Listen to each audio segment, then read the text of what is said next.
ನಮಸ್ಕಾರ ವೀಕ್ಷಕರೇ. ಗೃಹಲಕ್ಷ್ಮಿ ಯೋಜನೆಯ ಪೆಂಡಿಂಗ್ ಹಣದ ಬಿಡುಗಡೆ. ಫಲಾನುಭವಿಗಳ ಬ್ಯಾಂಕ್ ಖಾತೆಗೆ 2,000 ಮತ್ತು 2,000 ಅಂದರೆ ಒಟ್ಟು 4,000 ರೂಪಾಯಿಗಳ ಹಣ ನೇರವಾಗಿ ಜಮಾ ಆಗುತ್ತಿರುವ ಜಿಲ್ಲೆಗಳ ವಿವರಗಳು. ರಾಜ್ಯ ಸರ್ಕಾರದಿಂದ ಹೊರಬಿದ್ದಿರುವ ಕಟ್ಟುನಿಟ್ಟಿನ ಹಾಗೂ ಖಡಕ್ ನಿರ್ಧಾರಗಳು. ತಾಂತ್ರಿಕ ತೊಡಕುಗಳ ಸಮಗ್ರ ನಿವಾರಣೆ ಹಾಗೂ ಮುಂದಿನ ದಿನಗಳಲ್ಲಿ ಹೊಸದಾಗಿ ಅರ್ಜಿ ಸಲ್ಲಿಸಲು ಕಾಯುತ್ತಿರುವ ಸಹೋದರಿಯರು ಹಾಗೂ ತಾಯಂದಿರಿಗೆ ನೀಡಲಾಗಿರುವ ಮಾರ್ಗದರ್ಶನದ ಬಗ್ಗೆ ಪ್ರತಿಯೊಂದು ವಿಷಯವನ್ನು ವಿವರವಾಗಿ ಪರಿಶೀಲಿಸೋಣ.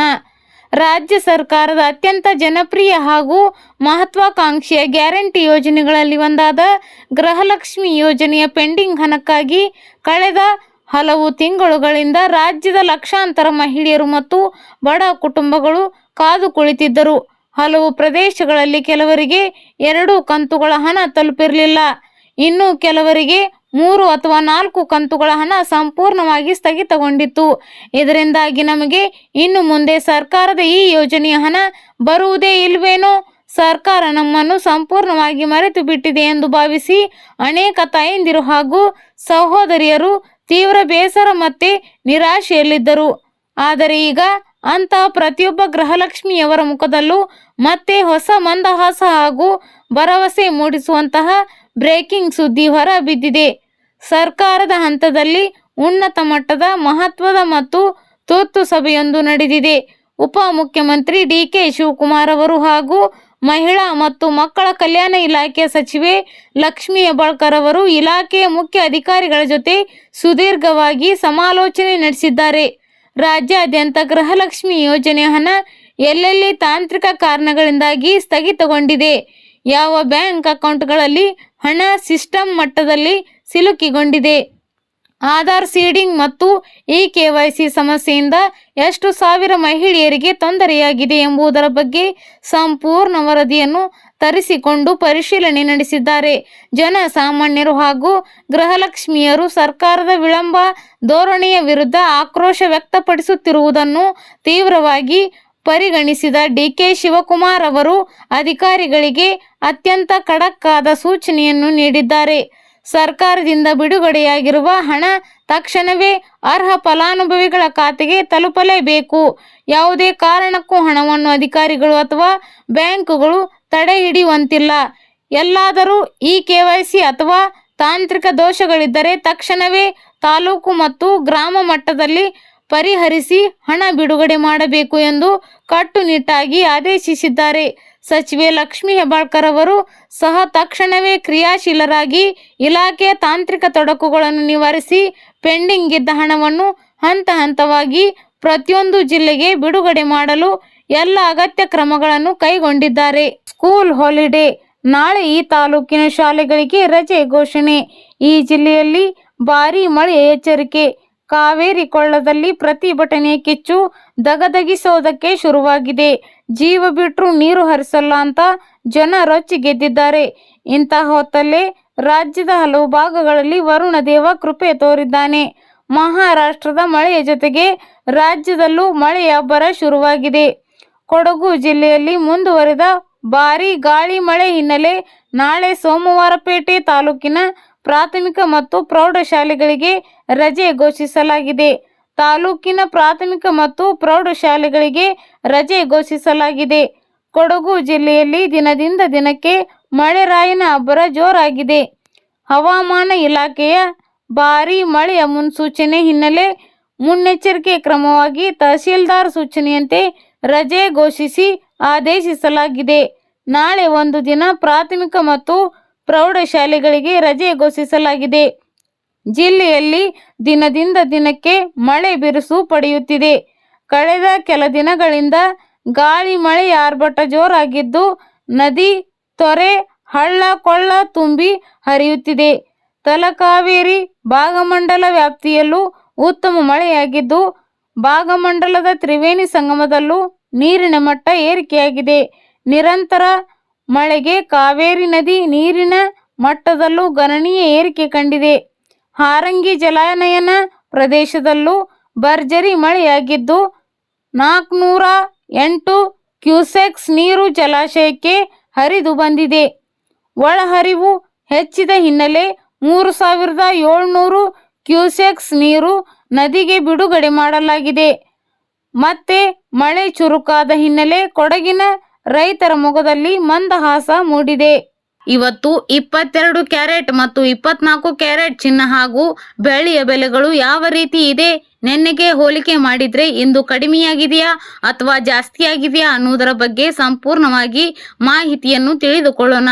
ಅದಕ್ಕೂ ಮುಂಚೆ ಈ ವಿಡಿಯೋಗೊಂದು ಲೈಕ್ ನೀಡಿ ಮತ್ತು ನೀವಿನ್ನು ನಮ್ಮ ಮೊದಲನೆಯದಾಗಿ ಇವತ್ತಿನ ಬೆಳ್ಳಿಯ ಬೆಲೆಯನ್ನು ನೋಡೋದಾದರೆ ಪ್ರತಿ 1 ಗ್ರಾಂ ಬೆಳ್ಳಿಯ ಬೆಲೆ 235 ರೂಪಾಯಿ ಆಗಿದೆ ಮತ್ತು 10 ಗ್ರಾಂ ಬೆಳ್ಳಿಗೆ 2350 ರೂಪಾಯಿ ಆಗಿದೆ ಹಾಗೂ 1 ಕೆಜಿ ಬೆಳ್ಳಿಗೆ 2,35,000 ರೂಪಾಯಿ ಇದೆ.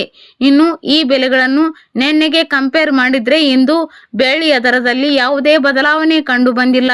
ಇನ್ನು ಈ ದಿನದ 24 ಕ್ಯಾರೆಟ್ ಶುದ್ಧ ಗಟ್ಟಿ ಚಿನ್ನದ ಬೆಲೆ ನೋಡೋದಾದ್ರೆ ಪ್ರತಿಯೊಂದು ಗ್ರಾಮ್ಗೆ 14,433 ರೂಪಾಯಿ ಇದೆ ಹಾಗೂ 24 ಕ್ಯಾರೆಟ್ 8 ಗ್ರಾಂ ಚಿನ್ನದ ಬೆಲೆ 15,464 ರೂಪಾಯಿ ಆಗಿದೆ ಹಾಗೂ 10 ಗ್ರಾಂ 24 ಕ್ಯಾರೆಟ್ ಗಟ್ಟಿ ಚಿನ್ನದ ಬೆಲೆ 14,430 ರೂಪಾಯಿ ಇದೆ. ಇನ್ನು ಈ ಬೆಲೆಗಳನ್ನು ನಿನ್ನೆಗೆ ಹೋಲಿಸಿದರೆ ಪ್ರತಿ 10 ಗ್ರಾಂ ಚಿನ್ನಕ್ಕೆ 900 ರೂಪಾಯಿ ಏರಿಕೆ ಕಂಡಿದೆ. ಇನ್ನು ಎಲ್ಲರ ಅಚ್ಚುಮೆಚ್ಚಿನ 22 ಕ್ಯಾರೆಟ್ ಒಡವೆ ಚಿನ್ನದ ಬೆಲೆ ನೋಡೋದಾದ್ರೆ ಪ್ರತಿ 1 ಗ್ರಾಮ್ಗೆ 13,230 ರೂಪಾಯಿ ಇದೆ. ಅದೇ ರೀತಿ 22 ಕ್ಯಾರೆಟ್ 8 ಗ್ರಾಂ ಚಿನ್ನದ ಬೆಲೆ 1,05,840 ರೂಪಾಯಿ ಇದೆ ಹಾಗೂ 10 ಗ್ರಾಂ 22 ಕ್ಯಾರೆಟ್ ಚಿನ್ನದ ಬೆಲೆ 1,32,300 ರೂಪಾಯಿ ಇದೆ. ಇನ್ನು ಈ ಬೆಲೆಗಳನ್ನು ನಿನ್ನೆಗೆ ಹೋಲಿಸಿದರೆ ಪ್ರತಿ 10 ಗ್ರಾಂ ಚಿನ್ನಕ್ಕೆ 900 ರೂಪಾಯಿ ಏರಿಕೆ ಕಂಡಿದೆ. ಇಲ್ಲಿ ನೀಡಲಾಗಿರುವ ಎಲ್ಲ ಬೆಲೆಗಳು GST, TDS, ಮೇಕಿಂಗ್ ಚಾರ್ಜ್ ಮತ್ತು ವೇಸ್ಟೇಜ್ ಶುಲ್ಕಗಳನ್ನು ಒಳಗೊಂಡಿರುವುದಿಲ್ಲ. ಕೇವಲ ಬಂಗಾರದ ಬೆಲೆಯನ್ನು ಮಾತ್ರ ನಾವು ಹೇಳಿರುವುದು. ದೇಶದ ಎಲ್ಲ ರೇಷನ್ ಕಾರ್ಡ್ ಇದ್ದವರಿಗೆ ದಿಢೀರ್ ಕೇಂದ್ರ ಮತ್ತು ರಾಜ್ಯ ಸರ್ಕಾರದಿಂದ 5 ಹೊಸ ರೂಲ್ಸ್ ಬಂಪರ್ ಗಿಫ್ಟ್ ನೀಡುವ ಮೂಲಕ ಸರ್ಕಾರವು ಎಲ್ಲ ಪಡಿತರ ಚೀಟಿದಾರರಿಗೆ ಗುಡ್ ನ್ಯೂಸ್ ನೀಡಿದೆ. ಇತ್ತೀಚೆಗೆ ಕಳೆದ ಕೆಲವು ದಿನಗಳಿಂದ ಬಹುಮುಖ್ಯ ದಾಖಲೆಗಳಲ್ಲಿ ಇದೀಗ ರೇಷನ್ ಕಾರ್ಡ್ ಕೂಡ ಒಂದಾಗಿದೆ. ಬಹುತೇಕ ಯಾವುದೇ ಕೆಲಸವೂ ಕೂಡ ರೇಷನ್ ಕಾರ್ಡ್ ಇಲ್ಲದೆ ನಡೆಯುತ್ತಿಲ್ಲ. DD ರೇಷನ್ ಕಾರ್ಡಿಗೆ ಸಂಬಂಧಪಟ್ಟಂತೆ ಸರ್ಕಾರಗಳು 5 ಹೊಸ ರೂಲ್ಸ್, ಹೊಸ ಘೋಷಣೆಗಳನ್ನು ಜಾರಿಗೆ ಮಾಡಿದ್ದು ಇದರಿಂದ ಎಲ್ಲ ಬಡ ಮತ್ತು ಮಧ್ಯಮ ವರ್ಗದ ಕುಟುಂಬಗಳಿಗೆ ಮತ್ತಷ್ಟು ಅನುಕೂಲವಾಗಲಿದೆ. ಸರ್ಕಾರಗಳು ಬಡವರಿಗೆ ಮತ್ತು ಮಧ್ಯಮ ವರ್ಗದ ಜನಸಾಮಾನ್ಯರಿಗೆ ಅನುಕೂಲ ಮಾಡಲೆಂದೇ ರೇಷನ್ ಕಾರ್ಡುಗಳನ್ನು ನೀಡಿ ಕಾರ್ಡುಗಳ ಮೂಲಕ ಪ್ರತಿ ತಿಂಗಳು ಆಹಾರ ಧಾನ್ಯ ಜೊತೆಗೆ ಇನ್ನಿತರ ಯೋಜನೆಗಳ ಲಾಭ ನೀಡುತ್ತೀವಿ. ಇದೀಗ ಮತ್ತೆ ಎಲ್ಲ ರೇಷನ್ ಕಾರ್ಡ್ ಇದ್ದವರಿಗೆ ಇನ್ಮುಂದೆ 5 ಗುಡ್ ನ್ಯೂಸ್. ಕಡು ಬಡವರಿಗೆ ಆಹಾರ ಭದ್ರತೆ ನೀಡುವ ಮಹತ್ವದ ಉದ್ದೇಶದಿಂದ ಕೇಂದ್ರ ಸರ್ಕಾರ ಜಾರಿಗೊಳಿಸಿರುವ ಮಹತ್ವಾಕಾಂಕ್ಷೆ ಯೋಜನೆಯೇ ಅಂತ್ಯೋದಯ ಅನ್ನ ಯೋಜನೆ. ಇದೀಗ ಅಂತ್ಯೋದಯ ಅನ್ನ ಯೋಜನೆಯಲ್ಲಿ ಸರ್ಕಾರ ಪ್ರಮುಖ ಬದಲಾವಣೆ ತರಲು ಮುಂದಾಗಿದ್ದು ಇದರಿಂದ ಪ್ರತಿ ತಿಂಗಳು ರೇಷನ್ ವಿತರಣೆಯಲ್ಲಿ ನೀಡುವ ಅಕ್ಕಿ ಪ್ರಮಾಣ ಕಡಿಮೆಯಾಗಲಿದೆ. ಅಂತ್ಯೋದಯ ಅನ್ನ ಯೋಜನೆಯಲ್ಲಿ ಅಕ್ಕಿ ವಿತರಣೆ ಪ್ರಸ್ತುತ ಅಂತ್ಯೋದಯ ಅನ್ನ ಯೋಜನೆಯಡಿ ಫಲಾನುಭವಿಗಳಿಗೆ ಕುಟುಂಬ ಸದಸ್ಯರನ್ನ ಲೆಕ್ಕಿಸದೆ ಪ್ರತಿ ತಿಂಗಳು ಒಟ್ಟು 35 ಕೆಜಿ ಉಚಿತ ಆಹಾರ ಧಾನ್ಯ ವಿತರಿಸಲಾಗುತ್ತಿದೆ. ಇದೀಗ ರಾಷ್ಟ್ರೀಯ ಆಹಾರ ಭದ್ರತಾ ಕಾಯ್ದೆಯಲ್ಲಿ ತಿದ್ದುಪಡಿ ತರುವ ಮೂಲಕ ಪಡಿತರ ವಿತರಣೆಯನ್ನ ಕಡಿತಗೊಳಿಸಲು ಸರ್ಕಾರ ಚಿಂತಿಸುತ್ತಿದೆ. ಈ ನಿಟ್ಟಿನಲ್ಲಿ ಮುಂದಿನ ಹೆಜ್ಜೆ ಇಡಲು ಸಜ್ಜಾಗಿರುವ ಕೇಂದ್ರ ಗ್ರಾಹಕ ವ್ಯವಹಾರಗಳು, ಆಹಾರ ಮತ್ತು ಸಾರ್ವಜನಿಕ ವಿತರಣಾ ಸಚಿವಾಲಯವು ಶೀಘ್ರವೇ ಅಧಿಕೃತ ಕರಡು ಪ್ರತಿ ಸಿದ್ಧಪಡಿಸುವ ನಿರೀಕ್ಷೆ ಇದೆ ಎಂದು ತಿಳಿದು ಬಂದಿದೆ. ಅಂತ್ಯೋದಯ ಅನ್ನ ಯೋಜನೆಯಲ್ಲಿ ಏನು ಬದಲಾಗಲಿದೆ? ಅಂತ್ಯೋದಯ ಅನ್ನ ಯೋಜನೆಯ ಪ್ರಸ್ತುತ ನಿಯಮಗಳ ಪ್ರಕಾರ ಕುಟುಂಬದಲ್ಲಿ ಎಷ್ಟು ಜನ ಸದಸ್ಯರಿದ್ದಾರೆ ಎಂಬುದನ್ನು ಲೆಕ್ಕಿಸದೆ ಅಂತ್ಯೋದಯ ಪಡಿತರ ಚೀಟಿ ಹೊಂದಿರುವ ಪ್ರತಿ ಫ್ಯಾಮಿಲಿಗೂ ಕೂಡ ಪ್ರತಿ ತಿಂಗಳು ಒಟ್ಟು 35 ಕೆಜಿ ಉಚಿತ ಆಹಾರ ಧಾನ್ಯವನ್ನು ವಿತರಿಸಲಾಗುತ್ತಿದೆ. ಈ ನಿಯಮಕ್ಕೆ ಮೇಜರ್ ಸರ್ಜರಿ ಮಾಡಲು ಮುಂದಾಗಿರುವ ಕೇಂದ್ರ ಆಹಾರ ಇಲಾಖೆ ಇನ್ಮುಂದೆ ತಲೆಗಿಷ್ಟು ಎಂಬಂತೆ ಲೆಕ್ಕಾಚಾರದಲ್ಲಿ ಆಹಾರ ಧಾನ್ಯಗಳನ್ನು ಹಂಚಿಕೆ ಮಾಡುವ ಬಗ್ಗೆ ಗಂಭೀರವಾಗಿ ಚರ್ಚಿಸುತ್ತಿದ್ದು ಇದಕ್ಕಾಗಿ ರಾಷ್ಟ್ರೀಯ ಆಹಾರ ಭದ್ರತಾ ಕಾಯ್ದೆ 2013ರಲ್ಲಿ ತಿದ್ದುಪಡಿ ತರಲು ತಯಾರಿಗೆ ನಡೆಸಿದೆ ಎನ್ನಲಾಗಿದೆ. ರಾಷ್ಟ್ರೀಯ ಆಹಾರ ಭದ್ರತಾ ಕಾಯ್ದೆ 2013ರ ತಿದ್ದುಪಡಿ ಮಸೂದೆಯ ಕರಡನ್ನು ಈಗಾಗಲೇ ಸಾರ್ವಜನಿಕರ ಅವಗಾಹನೆಗೆ ಪ್ರಕಟಿಸಲಾಗಿದೆ. ಒಂದೊಮ್ಮೆ ನಾಗರಿಕರು ಈ ಬಗ್ಗೆ ಯಾವುದೇ ಸಲಹೆ ನೀಡಲು ಬಯಸಿದ್ರೆ ಅವರ ಅಭಿಪ್ರಾಯ ಮತ್ತು ಆಕ್ಷೇಪಣೆಗಳನ್ನು ಜುಲೈ 13, 2026 ಒಳಗೆ ಸಲ್ಲಿಸಲು ಅವಕಾಶ ನೀಡಲಾಗಿದೆ. ಲಭ್ಯವಿರುವ ಮಾಹಿತಿಗಳ ಪ್ರಕಾರ ಸಾರ್ವಜನಿಕರ ಪ್ರಕ್ರಿಯೆಯನ್ನು ಪರಿಶೀಲಿಸಿದ ಬಳಿಕವೇ ರಾಷ್ಟ್ರೀಯ ಆಹಾರ ಭದ್ರತಾ ಕಾಯ್ದೆ 2013ರ ತಿದ್ದುಪಡಿಯ ಬಗ್ಗೆ ಲೋಕಸಭೆಯಲ್ಲಿ ಪ್ರಸ್ತಾಪಿಸಲಾಗುವುದು ಎನ್ನಲಾಗಿದೆ. ಅಂತ್ಯೋದಯ ಅನ್ನ ಯೋಜನೆ ಹೊಸ ನಿಯಮದ ಆಗುವ ಬದಲಾವಣೆ ಏನು? ಅಂತ್ಯೋದಯ ಅನ್ನ ಯೋಜನೆ ಅಡಿಯಲ್ಲಿ ಕೇಂದ್ರ ಆಹಾರ ಇಲಾಖೆ ತರಲು ಹೊರಟಿರುವ ಹೊಸ ನಿಯಮದ ಪ್ರಕಾರ ಅಂತ್ಯೋದಯ ಪಡಿತರ ಕಾರ್ಡ್ ಹೊಂದಿರುವವರಿಗೆ ಪ್ರತಿ ತಿಂಗಳು ವಿತರಿಸಲಾಗುವ ಪಡಿತರ ಹಂಚಿಕೆ ಸಂಪೂರ್ಣ ಲೆಕ್ಕಾಚಾರವೇ ಬದಲಾಗಲಿದೆ.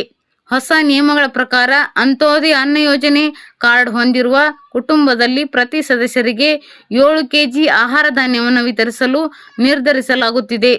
ಇದರನ್ವಯ ಒಬ್ಬ ಸದಸ್ಯನಿರುವ ಕುಟುಂಬಕ್ಕೆ 7 ಕೆಜಿ ಆಹಾರ ಧಾನ್ಯ, 2 ಸದಸ್ಯರಿರುವ ಕುಟುಂಬಕ್ಕೆ 14 ಕೆಜಿ ಆಹಾರ ಧಾನ್ಯ, 3 ಸದಸ್ಯರಿರುವ ಕುಟುಂಬಕ್ಕೆ 21 ಕೆಜಿ ಆಹಾರ ಧಾನ್ಯ, 4 ಸದಸ್ಯರಿರುವ ಕುಟುಂಬಕ್ಕೆ 28 ಕೆಜಿ ಆಹಾರ ಧಾನ್ಯ ವಿತರಿಸಲು ಯೋಜಿಸಲಾಗಿತ್ತು.